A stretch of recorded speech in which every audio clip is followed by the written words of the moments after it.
విద్యుత్ ఛార్జీలను పెంచిన ఘనత వైఎస్ఆర్ కాంగ్రెస్ పార్టీదే అని విశాఖ పశ్చిమ నియోజకవర్గం ఎమ్మెల్యే గణబాబు అన్నారు. ఆయన మీడియా సమావేశం నిర్వహించి పలు అంశాలపై వైసీపీ ఆరోపణలకు కౌంటర్ ఇచ్చారు. విద్యుత్ వినియోగదారులపై ఛార్జీల భారం మోపింది గత వైఎస్ఆర్ కాంగ్రెస్ ప్రభుత్వమే అని గణబాబు ఆరోపించారు. కూటమి ప్రభుత్వం ఛార్జీలు పెంచిందని ధర్నాలు చేయడం విడ్డూరంగా ఉందన్నారు. వైసీపీ హయాంలో ప్రజలను అనేక విధాలుగా ఇబ్బందులకు గురిచేసి ఇప్పుడు ప్రభుత్వంపై బురద జల్లే పనిలో ఉన్నారని దుయ్యబట్టారు. వైసీపీ పాలన అంతా మాటల్లోనే తప్ప చేతల్లో ఏమీ లేదని అన్నారు. వైసీపీ అసెంబ్లీకి రాదు కానీ ప్రతిపక్ష హోదా కావాలనడం ఏమిటని ప్రశ్నించారు. విశాఖకు సినిమా పరిశ్రమ రావాలని ఆకాంక్షించిన ఆయన బెనిఫిట్ షోల రద్దు అంశాన్ని ముఖ్యమంత్రి దృష్టికి తీసుకువెళతానని చెప్పారు.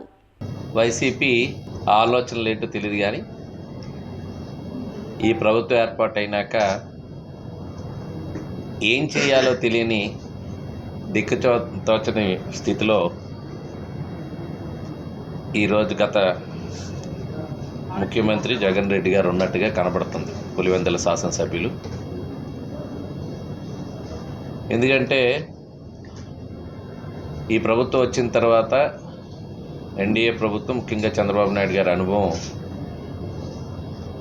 అనేక విధాల రాష్ట్రం అన్ని రంగాల్లో సర్వనాశనం చేసిన తర్వాత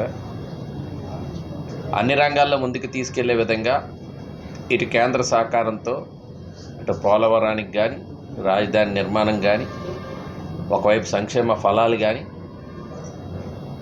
గుంటలు లేని రాష్ట్రంగా రోడ్ల నిర్మాణం కానీ పెట్టుబడులు పారిశ్రామిక పెట్టుబడులు కానీ ఐటీ రంగం కానీ అటు లోకేష్ గారి నాయకత్వంలో విదేశీ పర్యటనలతో అనేక పెట్టుబడులు రప్పించడం కానీ శరవేగంగా ఈ రాష్ట్రం 2047 నాటికి దేశంలో అగ్రగామిగా ప్రపంచంలోనే ఒక గుర్తింపు పొందిన రాష్ట్రంగా ఆంధ్రప్రదేశ్ జరగాలంటే ఒక విజన్ ఉండాలి.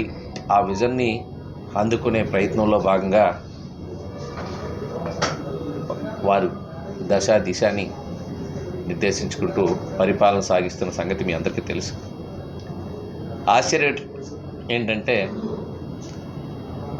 రేపు వైసీపీ జగన్ రెడ్డి గారు ఒక ధర్నా చేయాలనుకున్నారు. విద్యుత్ ఛార్జీలపై ధర్నా అంటే అతనే పెంచేసి విద్యుత్ ఛార్జీలు వాళ్ళే పెంచి వాళ్ళే ధర్నాకి ఈరోజు పిలిపివ్వడం ప్రజలందరూ కూడా గమనిస్తున్నారు. 2022లోనే ఎలక్ట్రికల్ రెగ్యులేషన్కి విద్యుత్ ధరలు పెంచాలని చెప్పి గత ప్రభుత్వం ఆ రోజు నిర్ణయం తీసుకున్నది ఒకసారి గుర్తు చేస్తున్నారు.